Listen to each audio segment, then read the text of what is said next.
Environment and Health at Physicians for Social Responsibility. Thanks for joining us tonight to learn how to defend solar power. We'll get started with our presenters in just a minute. Before we do that, I'd like to mention that we have Julia Morgan running the webinar controls for us. Thank you, Julia. And that this webinar is being recorded. The video will be available online, and we'll send out the link tomorrow. The world we live in is in trouble. It's heating up rapidly, and a lot of its basic systems are out of kilter. Summers are getting unbearably hot, and yet winter storms are dropping huge amounts of snow. Some places are suffering through multi-year droughts and these terrifying wildfires, while in other places rainstorms are torrential. They're causing devastating floods that are being called of biblical proportions. Our food production and our clean drinking water supplies are in danger, and these changes are provoking diseases, conflict, wars, refugees. There is a path forward toward a more livable world. It's available to us. It requires that we stop burning fossil fuels and develop cleaner, healthier ways to power our lives. The way to do that is through renewable energy and energy efficiency. They're here, they work, they're increasingly affordable, and they bring a variety of benefits, especially in terms of health. They bring us cleaner air, which means fewer asthma attacks, lung diseases, heart attacks, premature deaths. They bring us cleaner water and healthier fish. They bring us a reduction and, I hope, an end to mountaintop removal. And of course, they bring us gradually a reduction in greenhouse gases that is important now, and that also allows us to envision the eventual slowing and stopping of climate change. Chief among the renewable energy options is solar power. More and more people are putting solar panels on their roofs. This is wonderful. Those of you who are installing solar, you are building the solution. You're generating clean, homegrown electricity. You're generating good jobs that can't be offshored. Thank you. So why, with so much at stake, why are laws being introduced in state houses around the country to make rooftop solar more expensive? Who is behind these efforts to undercut a major building block of the solution to climate change? And what can we do to make sure that cleaner, healthier energy sources prevail over deadly, outdated fossil fuels? That's what we're going to learn about tonight. We have two guest speakers with us tonight. The first will be Sam Jamal. He's the Director for Policy and Electricity Markets and Regulatory Counsel of SolarCity. He's a Los Angeles-based legislative and regulatory attorney with significant experience directing legal policy initiatives inside and outside of government, developing strategies for political engagement, building coalitions for advocacy campaigns, and managing staff. Sam now works as the Director for Policy and Electricity Markets and as Regulatory Counsel, as I said, for SolarCity. SolarCity is a full-service solar provider founded in 2006 to make solar energy a more available and more affordable alternative to energy generated by burning fossil fuels like coal, oil, and natural gas. Our second speaker will be Scott. She's the Regional Director for the Interior West of VoteSolar. That means that Jessica leads VoteSolar's campaigns in Arizona, Colorado, New Mexico, and Nevada to make solar more affordable and accessible to more Americans. She currently serves on the Distributed Generation and Storage Technical Advisory Committee for the Nevada Governor's New Energy Industry Task Force. She formerly worked for both the Denver's Mayor's Office and the Department of Environmental Health, where she helped create a local government working group focused on intervening in energy dockets at the Colorado Public Utilities Commission. VoteSolar combines deep technical and policy expertise with public education and mobilization to accelerate solar progress. So we'll hear first from Sam, to be followed by Jessica, and after that we'll open up the floor to our audience's questions. So Sam, take it away. Wonderful. Thank you for the opportunity, Barb, and thank you everyone for joining in. Let me pull up my screen. I'm really excited to be a part of this today. For the past 15 months, I've managed our partnerships and coalition building, and largely with this goal is bringing more voices into the solar conversation and helping push back against these utility tax, but ideally go on the offensive and help promote and grow a clean energy movement. So I really want to thank you guys for this opportunity to talk. And I know I've worked with some of your members in Nevada and Arizona in particular, and so thank you all for that. So I'm going to, whoops, sorry, I have a little bit of a hard time with my screen. Okay, there we go. I'm going to start my presentation, give a little background on the solar industry, discuss the benefits of rooftop solar, go over some of our state campaigns, and then lastly, talk a little about how you guys can engage. And so, first about SolarCity. Founded in 2006, we're a publicly traded company in San Mateo, California. 70% of our market right now is in California, but we have projects pretty much in every state, whether it's commercial or residential. 1 out of every 3 residential customers in the U.S. is a SolarCity customer. And by a wide margin, we're the largest of the solar companies. And that largely what we do is we do the sales, we do the marketing, we do the installation, we do the maintenance, and now we also do the manufacturing of solar panels. So we're a fully integrated company that touches every aspect of the solar experience. About the solar industry, this is a sizable and growing industry. You have small companies that just do installations, some that do manufacturing, some that do both of those, some that do sales and service intermediaries. What we've seen over the past decade in particular is just a large growth of the industry where there are thousands of solar companies across the country. In addition to, so SolarCity, our expertise is in distributed generation, which is rooftop solar, and so largely when you see solar panels on a home or a business, we work with them to connect them to the grid, and I'll talk a little bit about it more, but that energy they produce then gives them a credit that they get a savings on their bill from. And the other type of solar is utility scale solar, which tends to be the larger solar farms.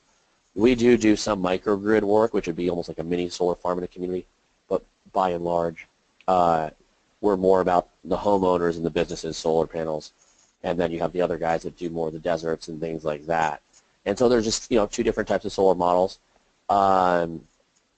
In terms of where the solar industry is, as I mentioned, there are projects in every state. California has traditionally been the largest market for solar, and at least for the foreseeable future is likely going to be that way. But we're seeing substantial growth in Maryland and Massachusetts, Arizona, New York, Texas. And what largely is happening is you're getting more of a normalization of solar as the costs go down, and you're starting to see more consumers and businesses look at that. Right now in the U.S., there are 31.6 gigawatts of solar. That's roughly 2% of the U.S. energy portfolio. So consider that when we're talking about whether it's the numbers or the political fights, that solar still today is in its infancy in the U.S. We're 2% of the energy portfolio. In California, where we have a large solar industry with 77,000 jobs, we're still only 1% of the energy portfolio, and that includes both utility and rooftop solar. And so, these really are the early stages, but the fights are more sophisticated because, as we'll talk about, the trend lines of where solar is going and the direction of it, there's a lot of interest that, want to stop that growth before it's, before it can't be stopped. And, the last portion I wanted to mention here is solar in schools. The picture that I have on the PowerPoint's a bunch of carports outside of one of our school projects. There are over 3,000 schools that have solar installations. This is across the country. You'll see schools that get solar from a cash purchase through a bond, or they'll enter a power purchase agreement, which essentially puts the solar company as your provider and the middleman that you pay your utility bill, with the goal of getting the savings from solar. Now, models for how a homeowner or a business can go solar, I'll just get into briefly how the business side works because I think it helps when you're talking about the policy debates. You have cash sales. So those are, when someone or an individual or a business wants to buy solar panels, roughly the cost ranges around $17,000 to $20,000. So there's a market of folks that works for. They can just go in, take advantage of tax credits, and buy the panels. But for most folks, what we've seen, and this is where the growth of solar has come, it comes from either loans or leasing programs. And the loan program operates like a traditional loan. Different companies have their different features on that. And for the leasing, it's roughly the same as well, where you end up paying the difference of your bill based on the savings you're getting from solar. And then the other two that are worth noting as well, power purchase agreements, which are a contractual agreement between the consumer and the solar company to utilize the energy that's produced by the panels that they essentially allow the solar company to put on their roof. And so the solar company becomes their energy provider. And then you have the Property Assessed Clean Energy Financing Program, which is the PACE program for short, which uses property taxes as a means to finance solar. So you get the panels, but your property taxes are used to pay for the panels. In each of these, when you get beyond cash sales, what they've allowed is the market for solar to really broaden, where in California, a study earlier this year by Kavala Analytics showed that 58% of new solar installations were from families living in the $40,000 to $70,000 income range, which is a stark change. And what's that done is you've seen the neighborhoods that are going solar change from maybe just one part of town that's a little wealthier to the more middle-class families. And the reason why is because middle-class families are seeing savings on their bills. And that's because of this policy called net metering, which is largely the policy where you see most of the solar fight center around. The net metering is the policy that functionally, I'm a homeowner, I put some panels on my roof, those panels are going to produce more energy than I consume during the day for the most part. And so all that excess energy I'm producing gets put back in the grid, and the utilities are essentially selling those to other consumers at the retail rate. And so what net metering allows is for me as that homeowner with the panels to sell that energy to the utility, and then the utility sells it again. And on functioning on my bill, what it does is I get a bunch of credit on my bill, and then in the evening when I go home and start using the washer and dryer, the TV, the kitchen lights, whatever, my bill rolls back, and so my energy bill ends up being the difference between the energy I produced and the energy I consumed. And in 44 states, this is the policy. And what it's allowed is for consumers to experience a savings on their bill. The Solar Energy Industry Association estimates it's around 10 to 20%. For SolarCity, for California customers, it's about $500 in savings at minimum their first year. For commercial customers, it ends up being 5 to 25% savings in California for SolarCity customers. And so what you see is, that can be a decent chunk of money, and that's where the appeal comes for consumers, because going back on the financing programs I mentioned, whether it's the loan or the lease or the power purchase agreement, there's zero cash down. So you no longer have to have X thousands of dollars to save up to get the panels, and so now you can get it without that saving, without that upfront cost, and realize the savings right away. And so what this has done is it's created a debate that we'll get into a little bit later between the utilities and the solar companies in terms of how do you quantify that value of solar, what savings are customers going to be provided, basically what's the sell-back value for the energy that the homeowner produces, and then, how do you keep that person interconnected in the grid and what that looks like in terms of costs. But first, I want to talk a little bit about the benefits of solar briefly. As we like to say, solar benefits everyone, and when you really look at the policy and what's going on with what essentially is the, quote, solar movement in America, it comes down to solar is creating jobs. It's removing the health cost shift created by dirty power plants. It's promoting clean energy, clean and healthier air, and it's saving consumers money. First on the jobs component, as I mentioned, solar is still a very small percentage of the U.S. energy portfolio, but already at the end of 2015, there were over 200,000 solar workers nationwide. These workers are diverse, 1 in 5 are roughly Latino. Depending on the state, those numbers are higher in terms of African American, Latino, and Asian American employment. You're finding these workers are getting, good paying jobs. $21 an hour is the national average pay for a solar installer, $27 for a solar designer, and $29 for someone in sales, marketing, or customer service. These numbers are all from the Solar Foundation.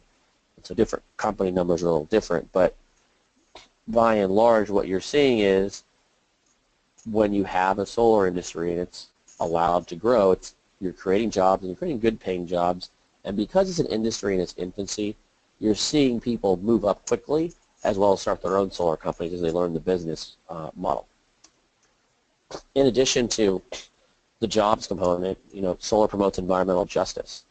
In low-income communities across the country, you have a disproportionate number of families that live near power plants. In a lot of ways, these are diverse communities that live by these plants, but by and large the commonality is low-income families. And these are folks that are exposed to toxins in the air and much dirtier air than other neighborhoods. And for a long time, the reason why you'd have that is because it's easier to site power plants in poor neighborhoods because they're just not as politically engaged. And so, you have these environmental justice issues that have been ongoing for some time. But with solar, it allows us to move in the direction of turning off those power plants. A good example in California is one of the utilities here was trying to have a $192 million infrastructure investment that the state worked with the utility on to roll back and not do. That $192 million would have been passed down to the ratepayers and fees. And what they did was they looked at the energy generation in that community. What they found was there was no need for it. And when it comes to solar deployment and soon to be storage deployment as well, it's replacing some of the energy generation needs that we have from these power plants. And so you can see a scenario in the future where if you have enough solar panels, you have enough solar power and clean energy in a community, maybe not only don't need to build that new power plant, but you can shut down some of the old ones that are in these neighborhoods and causing these environmental externalities. Now, briefly, solar removes the health cost shift. What you're having is low-income communities have a disproportionate health cost because of asthma, bronchitis, and some of the other illnesses that are attached to dirty air. According to the Obama administration, moving towards clean energy would result in over 3,000 premature deaths being avoided, 1,700 heart attacks being avoided, 90,000 asthma attacks being avoided, and 300,000 missed work and school days. And a large majority of these figures of the folks that are affected or would benefit from clean energy come from low-income communities. And so, there's a reality in the solar conversation that this is a way to turn the page on a past where different families and different communities, for a whole host of reasons, had to have a degree of injustice in terms of they were suffering the costs of the energy production we needed to power our economy. And lastly, in terms of the benefits of solar saves consumers money. As I mentioned earlier, it's 10 to 20% savings according to the Solar Energy Industries Association. Financing options like solar leasing and loans has really opened up the market where you do see that middle class growth in a place like California has had stable solar policies. In addition, if you're a solar customer, you get a stable bill. You're essentially signing a contract, whether it's a lease, loan, or even a sale, and you're getting the price predictability based on what your roof's going to be producing in terms of energy. And so where there might be other fluctuations involved in the market, you get that cost certainty, and in large degrees you're getting that cost savings as well, which is good for middle class families. Now, as Barb mentioned, it's all great that you have all these benefits of solar, and you've seen the growth of solar, but what happens when you grow is you're essentially cutting into someone's piece of the pie, and that's largely the utility companies. And so across the country, before state public utility commissions, before state legislatures, we're having these ongoing fights over net metering, basically how you're going to price that solar that's generated, and then also efforts by utilities to add different consumer charges, which would essentially remove any of the savings the customer would have by going solar. And so the solar industry and our friends at VoteSolar are working to build coalitions to respond to these attacks and also just reshape the conversation in a more proactive way to remind folks not only of the benefits of solar, but the need for good policies that will help us get everyone to be able to access this. And so, there's a proactive agenda, but a lot of times we have to play more defense than offense, and that's largely because of the power of utilities. These are the most powerful interests our country has. At the end of the day, what you have are, and by and large, they've done good work in the community in terms of powering communities, but they have deep ties with politicians, deep ties with local organizations, and until the rooftop solar industry really started to push the envelope on clean energy, there really wasn't an incentive for them to deploy clean energy assets unless the government. And so, they're an incumbent interest that benefits from the status quo. If you're a utility company, if Sam goes solar, if Barb goes solar and some of you all go solar, that's not necessarily an issue individually because, okay, maybe Sam's saving some money on his bill, but by and large, the benefits Sam's providing to the grid are actually a cost savings for the utility.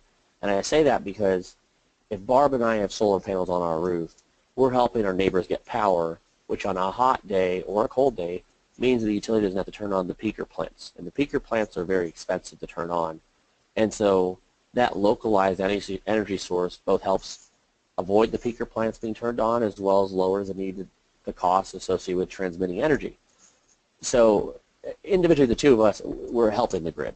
But for the utilities, if we go solar, and then everyone on this call goes solar, I think there's 43 people on this call, then that starts to create problems because what we're doing is generating enough energy to likely replace the need for a new power plant. And if you're a utility, for Wall Street, you make your money by building power plants. That's how their stocks grow. That's how their stocks grow. And so what we find is, there's an economic incentive on their end to slow this stuff down. And so what they're doing is using their allies to create policy fights. Now I'm going to go through 5 quick fights that we see these states that we see this going on in. And each of these fights has their own degree of depth that I can go into individually with folks. But first off, in Arizona, we've been working with Barbara Warren there. There's a coalition there, Save Our Arizona Solar. And what they're doing is going in and AZ shines, they're going in 2 fights there. There's first the ongoing rate case fights, and rate cases are essentially the Public Utility Commission hearings to determine what utility fees are. And in these cases, this is where they determine what's the value of solar in a state, how much you're going to price solar. And so over the course of the next year, every major utility in the state is going to go through a rate case. And in those rate cases, they're going to decide the future of solar. And so SolarCity and a lot of our allies are involved both in the process of filing the appropriate briefs and information, but also engaging and educating the public because the public has a stake in this even if they don't really know much about the Arizona Corporations Commission. In the fall, there happens to be an election for corporation commissioners in Arizona. Now, Arizona is a unique system that is only in 7 states where the voters elect the Public Utility Commission. And what that means is down ballot there's a campaign for this roughly obscure position that has a lot of power determining the future of energy in the state. And so because Arizona's had some difficult politics, APS, which is the largest utility there, has been hostile to solar. That we're going and fighting to try and elect a commission that will be supportive of solar and allow for a fair process that makes sure that customers can still access solar.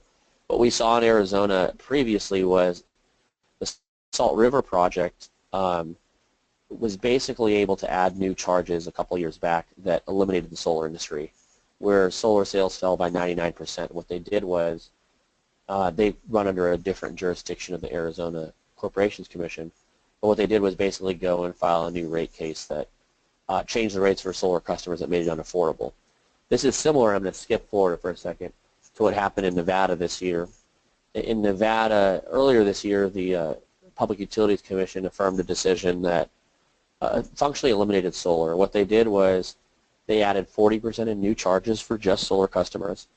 They also diminished the value of how much the utility would pay for the solar that a homeowner generates from 11 cents per kilowatt to 2 cents per kilowatt over time.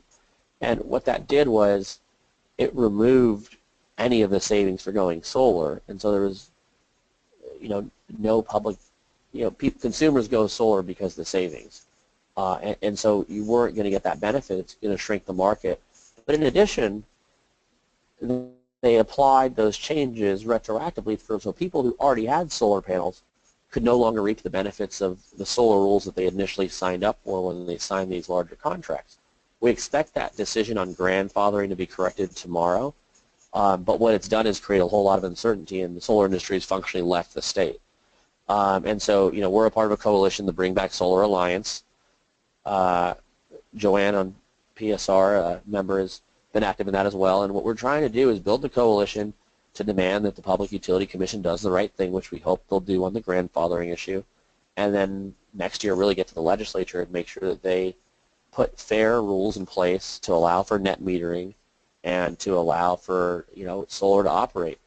Nevada has great potential as a place where you can deploy solar and clean energy, but the instability that's been caused by that decision has wiped out the solar market and, cost the state thousands of jobs. Now, quickly on the other two, because I know I've been going a little bit. In Florida, there's Floridians for Solar Choice, which is a ballot initiative this fall, and that is an initiative where the environmental community and the solar industry is urging folks to vote no on an initiative that the utilities are putting up, which essentially is an effort to end the state's net metering policy. Now, in Florida today, there's no solar market. It's a very small market. SolarCity has a couple projects there, and most companies don't have projects, and that's largely because the state just has highly unfriendly rules. The utility, the goal, what they're trying to do is essentially make sure that there's no solar in the Sunshine State by putting rules on the front end that would block the industry's growth there. And so, we're closely watching that one as well because that will affect the ability of that new market. And then the last two, Massachusetts, the net metering cap, and just briefly on the caps, most states provide for a percentage of their energy to be produced by rooftop solar. And so once they hit that cap, they have to raise the cap legislatively. And so in Massachusetts, they raised the cap earlier this year, but we expect us to hit the cap again in December. And so going into early next year, there's going to be a legislative fight to raise that cap. We already know that the local utility has been trying to slow solar down and prevent that cap from being raised, because what they see it as is once you continue to deploy more and more solar, it's really hard to turn back. And in California, that's an example of being really hard to turn back. We had a coalition, the State Rooftop Solar Coalition, early this year run a successful campaign to preserve the state's net metering policy, which required that the investor-owned utilities preserve net metering and keep fair policies in place that are going to allow customers to get those savings and really help with the deployment of solar. Even though we have that policy in place, we still have some ongoing fights with local municipal-owned utilities who aren't covered by the state. But by and large, what we've seen is in California, where you have stable policies, you're getting those thousands of jobs. You're getting the customers that are able to go solar.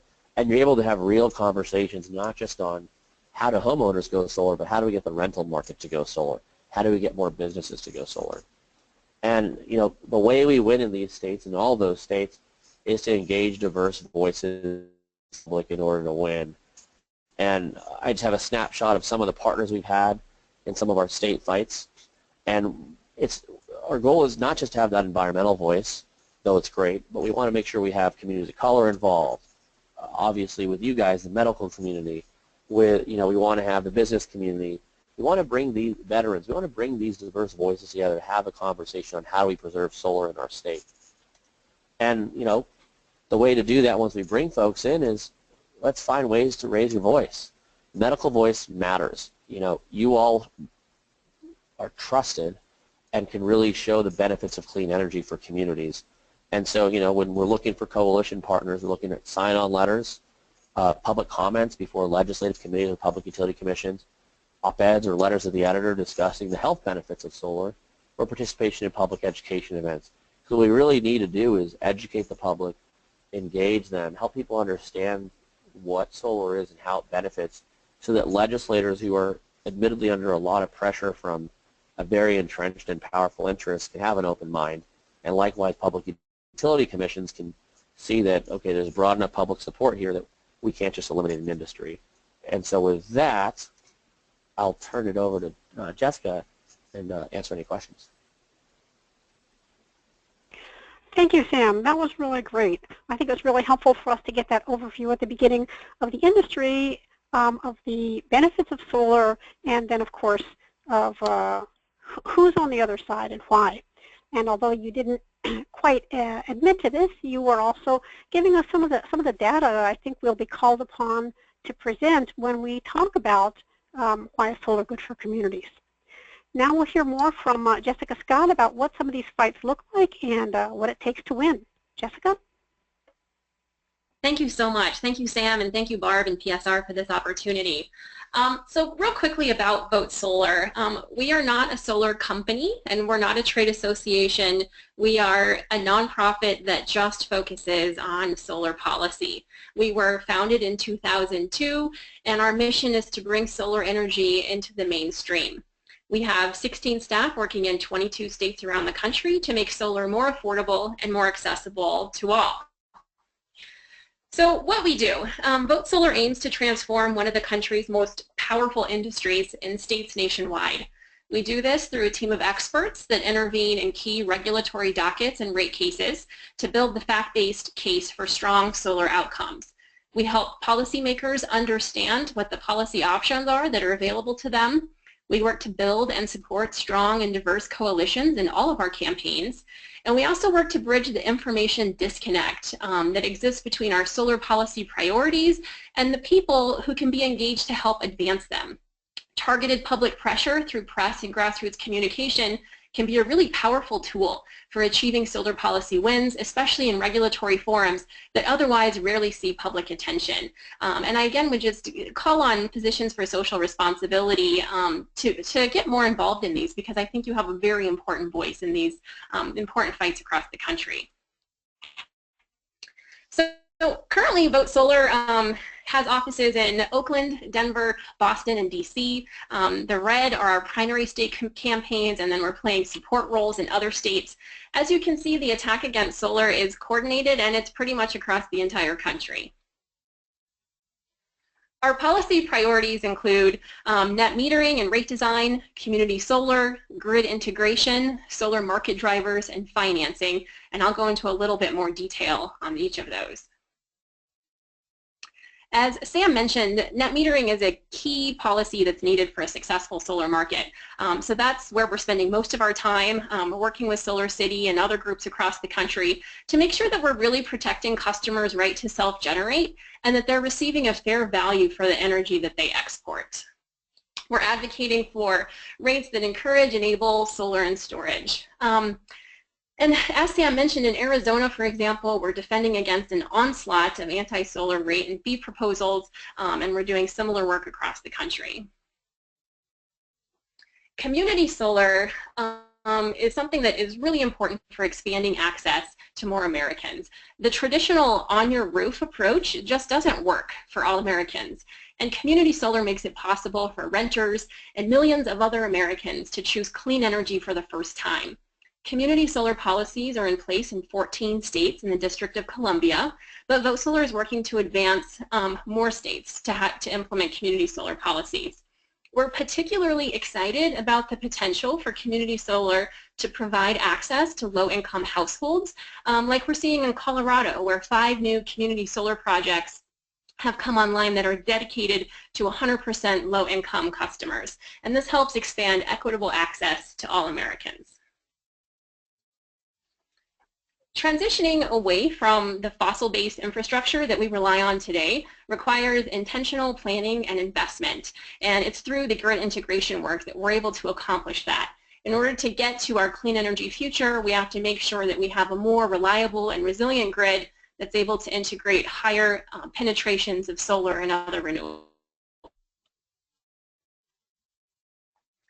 And then finally, there's solar market drivers. We have several markets where they have great solar potential and they're not taking off because there's some kind of a barrier. So VoteSolar and our allies just celebrated a huge victory in Florida with the passage of Amendment 4. It passed with over 72% of the vote. Amendment 4 provides property tax relief for business and residential property owners who install solar. This helps alleviate the burdensome tax policies that are really stymieing third-party financing in Florida. And Florida is the Sunshine State, and it's the 3rd in the nation in solar potential, and yet currently it has the 4th lowest solar generation in the country. So this is a key market where the right policies could really make a difference. And then finally, financing can be a significant economic barrier, and Sam did a great job of covering some of the different financing options. An example of some of our specific financing work is in North Carolina to allow third-party financing options. So as you can see, we're working across the country on a variety of different policies, really with the goal of making solar more affordable and more accessible to more Americans. But by far, we're spending the most time on net metering. It really is a national fight, and we're up against entrenched interests that are well-resourced, well-coordinated, and often working on their home turf, so they have incredible political power and influence. So some of the different ways that fossil fuels can attack clean energy, they're frequently very well funded, so they can pay for TV ads and direct mail. Sometimes the worst solar policies that we're seeing are word for word from another state. So the problem of model legislation being introduced by fossil fuel interests is something that's really epidemic. Fossil fuel interests can be very influential to legislators and to regulators. They can provide public comment and testimony, and then also they can provide flawed reports that are very biased and don't present a full picture of the real issue. So this is by no means a comprehensive list. We are seeing new groups pop up all the time, but as you can see, there is a very well-coordinated effort to undermine solar energy across the country. So we're seeing these in specific state fights across the country, and it really does feel like this tidal wave of front groups that are currently popping up all over the country. The utility messaging playbook is really based on something that they're calling the cost shift, which is really just a misrepresentation of the issue. Nevada is a great example where the Public Utilities Commission commissioned a study on the cost and benefits of solar, and the commission found through a transparent stakeholder process that there was a net benefit to all ratepayers for solar energy. And then later, when that report was updated selectively by fossil fuel interests, it was found that there's suddenly a cost for solar. So we're advocating for transparent stakeholder processes to make sure that we can all agree on what the numbers are that are being included. And of course, an important role from the health community is making sure that we're accounting for the societal costs for some of these things and making sure that they're truly representative of the burden that they're putting on the public. And then related to the cost shift argument is this argument that rooftop solar is coming at the expense of disadvantaged consumers or communities of color, that they're somehow bearing the burden for the cost of solar that's going to privileged individuals. And again, this is just a misrepresentation, and when we're accounting for the full benefits of solar, it really does benefit everyone. So one of the things that VoteSolar is really focusing on is making sure that we're equipping our policymakers with the right information. VoteSolar partnered with Grid Alternatives and the Center for Social Inclusion to release a low-income policy guide that highlights case studies and policy best practices from across the country. In addition, VoteSolar just Access Program Director for our team to focus on this great work and to work with legislators around the country. So we really are fighting some of the most entrenched and powerful interests in the country. We are outmanned and outgunned, but we have a secret weapon, and that's people. The supermajority of Americans support solar, and they want cleaner, healthier communities. The only way we can win this battle is if we stand together. Solar is not just for the privileged among us. With good solar policy, everyone benefits, and we urge you to join us. We're really talking about moving from a very inefficient, a very outdated energy system that's based on a centralized supply, and if something happens to that centralized supply, the entire grid goes down. And these conversations are going to help us move to a more resilient and reliable energy system that helps us adapt to the threats that we're seeing from climate change and environmental disasters around the world. So it really just makes sense for us to get with the program and make sure that we can integrate high levels of solar, other renewables and storage. Electric vehicles are part of this as well, to make sure that it's more efficient. And another note, the current system is very inefficient. We're seeing very high losses. It is also very water and carbon intensive. So by focusing on clean energy, we really lessen that dependence on water. We're reducing our carbon emissions, and it just results in healthier communities. And then again, when there's a huge solar energy spill, it's just called a nice day. Thank you again for this opportunity. This is my contact information. If you're interested in any of the states that we mentioned, please reach out to me and we would love to work with you. Thank you so much. Well, and thank you, Jessica. Really great to see what the fights are that are happening on the ground. It is a little, I think, sobering to see in how many states we have to be fighting to defend solar, but it's good to know that some of these fights we're winning. I'd like to open the floor up now to all of our people who are on this webinar to ask your questions. What I'd urge you to do is you have, I don't know what it's called, the dock on the side of your screen. There's a place where you can type in your questions, or where it says questions, and then that'll allow me to sort through them and group them together, read them, and then we can have our guests answer them. So we have a couple of questions pending. Two of them actually are asking for more information about the fights on the ground and how they take place. One was a little bit general. It said, can we get more detail on how you address legislative fights? And then another of them said, can you tell us more about the Florida Solar Choice vote that's coming up, I believe, this coming November on Amendment 1. So why don't we see if we can combine those two and learn more about some of the nuts and bolts. I think we have people on this call who are very interested in knowing specifically how you organize, or how we should organize in order to leverage our power and really influence a legislative situation. Jessica?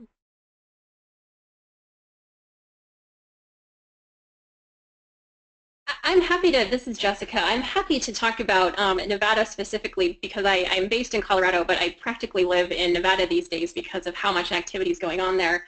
And energy is going to be the top priority for the 2017 legislative session, and there are going to be enormous opportunities for legislators to hear from their constituents on these issues, for coalitions to work together to show that the support for solar is broad and diverse and represents the majority of Americans. There was an interim legislative committee that was talking about energy, and they managed to pass nothing of substance whatsoever. And so I think it's been very important for all of us to continue to put pressure on our elected officials to really make these a top priority. So I know that in the next session we'll be talking about the future of the solar industry in Nevada. We'll be talking about integrated resource planning. We'll be talking for the renewable portfolio standard. So there's going to be no shortage of really exciting energy topics at the next legislative session. And Sam, do you want to cover the Amendment 1 in Florida? Yeah, well, so in Florida, SolarCity's been supportive of the efforts in preserving the industry. We haven't been actually as active in some of the November campaign there. We're a little more active on the campaign side in Arizona. So if you want to cover Florida, then I can cover Arizona. Sure. So Florida is a great example of sort of the battle of solar advocates versus fossil fuel interests. So as I mentioned, VoteSolar just had a huge victory with Amendment 4, and in short order, we're now faced with an opposing amendment that's masquerading as being pro-solar. But it's really quite the opposite, and so it can be very confusing to the general public because they don't understand when they're sort of being misled. So it's so important to be really active in a ground game and being active with community groups on a very comprehensive education program to make sure everyone understands what the issues are and the entrenched interests that they're fighting, and those interests have a lot of money to do a lot of marketing. So it's really incumbent upon the people to stand together and have a strong voice.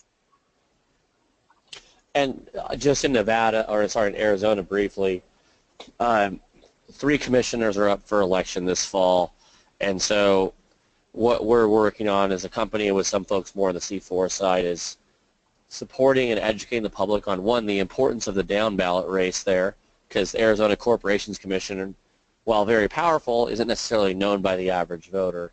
And so we're engaged in a full-fledged campaign essentially to promote one of the Republicans who's pro-solar and 2 Democrats who are pro-solar It's a unique opportunity in the state because the main utility there, APS, is under FBI investigation for some political misdeeds that they've done in the past.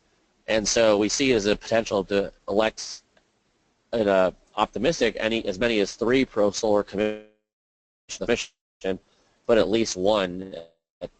So, we're engaged in that, but there's an adjacent campaign there around the rate cases that's more on the C3 side and in public education on highlighting the benefits of solar, highlighting the importance, and voices, whether it's op-eds or letters or things like that, are useful, whether it's in Arizona or in any of the states where these big fights are happening, because what we see, and I kind of alluded to it in my slides, and Jessica Kurt kind of really went into it with the, you hear the cost shift argument the utilities make by saying solar just benefits the rich, and poor people are having to face an added cost because these wealthy solar customers are getting their savings. The reality in California, where there actually has been stable policy and a vibrant solar market, is solar really is in every neighborhood, and the growth is in the middle class. That's a stereotype that the utility interests have been pushing for some time that's been proven false time and again. The Brookings Institute, which is a global think tank based in Washington, D.C., noted that there's no cost shift. They've shown study after study by commissions to say there's a shift. At this point, the percentage of solar that's being deployed, as I mentioned earlier, is actually an added value to the utility. But, facts are a funny thing that can get in the way of a good argument, and so we still have that cost shift argument. But then the reality is, and this is where you all come in, you have that, there is a shift going on, there is a cost shift, but it's the shift of people having to pay higher health care costs to pay for asthma, to deal with bronchitis. And when you're in these low-income communities adjacent to power plants, you probably don't have the best health care anyways, and so these respiratory illnesses caused by this pollution do have a higher cost. And so, the reality is we need to be putting more clean energy out there and not regressing and stopping the ball. And so, more voices to help us change in that proactive conversation of we now have the technology that you don't have to have neighborhoods filled with the pollution that's in their air. The technology is there. Solar panels are there. The storage, the batteries are being used everywhere and by a lot of businesses. And, we're not too far away from being able to completely transition off of fossil fuels. Thank you. I was particularly glad to hear you, Sam, say some of the things that I think PSR would normally be saying. That is that when we look at energy issues and we look at dirty energy, we look very much at who's getting sick. Don't forget that the fossil fuels that we use are poisoning us. I think it's not expressed quite that bluntly in polite society, but perhaps it's time for us to begin to use those words because it's very much true. One of the questions that came up was what resources are available for the Florida fight, and I think that question can be expanded to the whole nation. I did want to mention 2 particular resources that I think are very useful to health professionals when we are talking about the impacts of dirty air on health. One is a report that PSR wrote a number of years ago. It must be 6 or so years ago, when we were very focused on fighting coal-fired power plants. Let's just read that as we fight for solar energy, in many places we are fighting against coal-fired power plants because that's exactly what's generating electricity now in many of our states. And it's an extremely dirty, damaging form of energy, both for human health and, of course, also for the climate. We produced a report called Coal's Assault on Human Health. It's available on our website. Our website is psr.org. And although the report is several years old, guess what? Science hasn't changed. Chemistry hasn't changed. Air pollution essentially hasn't changed. So you'll find a lot of excellent information in that report. It's heavily footnoted. It's an objective source that is appropriate for health professionals to use. I encourage you to look at it. I'd also like to mention that the American Lung Association, a frequent ally of ours, puts out an annual report called the State of the Air, which gives state by state and I believe also county by county statistics on on measurements of specific air pollutants. So if you want to be able to say just how clean or dirty your air is, that's a good resource. And then looking at the work that PSR does on many issues, I think that we're actually very much the right kinds of activists to be bringing the health voice to the fore, because our members routinely make community presentations, whether it's in libraries or before Rotary clubs. Those who are doctors present grand rounds, which are educational presentations to doctors in hospitals. And it's a wonderful way to be increasing the awareness and the focus on energy as an integral determinant of health, and getting more doctors in a position where they will be able to feel ready to speak out on the issue. And then, of course, our doctors do a lot of writing of letters to the editor and even op-eds. And these are exactly, I think, the kinds of things that we need to be doing more of in our communities to voice forward, help win some of these battles. If you want more information about the where and the how, first of all, look for your local, that is to say local or state PSR chapter. Our chapters are listed on our website. Again, that's psr.org. Or, of course, you can call or email the national office. And at the end of this slideshow, we'll put up a slide with a phone number and an email that you can use.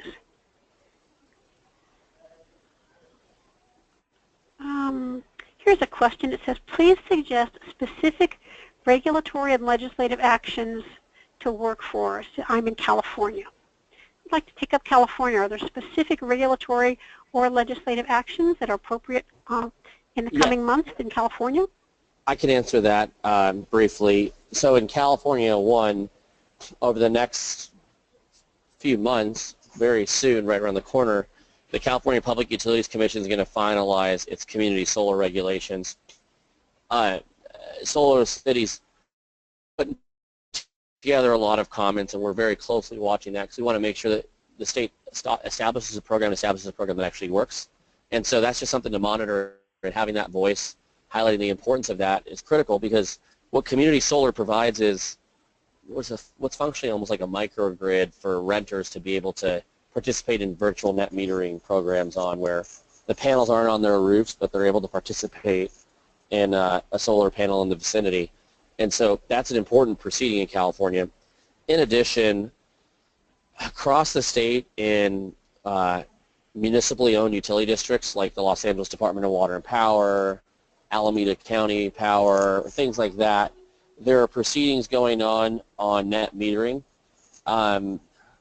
In most cases, these proceedings at the moment are going well. In some cases, they haven't gone so well. So a good example is the Imperial Irrigation District, which is in Imperial County, which has roughly 30% unemployment rate. And I mention that because what the Imperial Irrigation did recently, last month exactly, they shut down the district's net metering program. And so the solar industry shut down there, and that was hundreds of jobs that were lost in Imperial County because the irrigation district, they have a couple climate deniers on the district, and then they also have just some difficult folks that didn't really care much for net metering and weren't really willing to listen to the industry or the public voice on it. And so just this past August in the legislature, we had to pass legislation to make sure that the 1,200 customers who were caught between the new and old rules but who had signed up for solar and were supposed to be going under the new regime, or kind of fell in between that limbo, had a clarity that they would still get to participate in net metering. Now we're going to need to ramp things up again there to make sure that we can get the industry back. It's a little unusual in California that you'd have a solar market shut down, but unfortunately that can be the case in some of these local municipal utilities. And so a lot of it still is having the public conversation in California on the benefits of clean energy and the need for the state not to roll back on the progress that it's making. I have a question here about community solar. There's a very encouraging note that Newmarket, Tennessee is setting up community solar, and it's going to go live soon with 10,000 panels. Sounds to me like a lot. The question was, for places where community solar doesn't exist, what can people do to help get it started? This is Jessica, and in many cases it requires enabling legislation. So there is example legislation from places like Colorado and other places that have had community solar up and running for quite some time. So frequently enabling legislation is required first. And then the regulatory body, whether it's a Public Utilities Commission or equivalent, would have to then adopt specific regulations. There's a lot of different flavors of community solar. Sometimes it truly is community solar and neighbors working together, and sometimes it's sort of administered by a utility. So there's a website called sharedrenewables.org. That's a VoteSolar website, and it tracks community solar policies across the country, and that's a great resource to go to as well. That's sharedrenewables.org. Thank you. Here's a very specific question on an angle for solar energy siting I'd never heard about before. It says, can California install solar panels over water canals, save water from evaporation, and at the same time produce electricity to compete with private companies? I guess I can answer that. I don't know if Jessica, if you have any other thoughts on this, but I mean, I think that's definitely possible. What we found, and I can send it to you all, we just had on the water note, we just put out a blog post that kind of talks about the water efficiencies that solar brings and the help it has in the drought. You know, it's an argument that's been made in Nevada and Arizona as well, because a lot of times to power some of these power plants, it does require a lot of water usage, and with solar panels you just don't have that.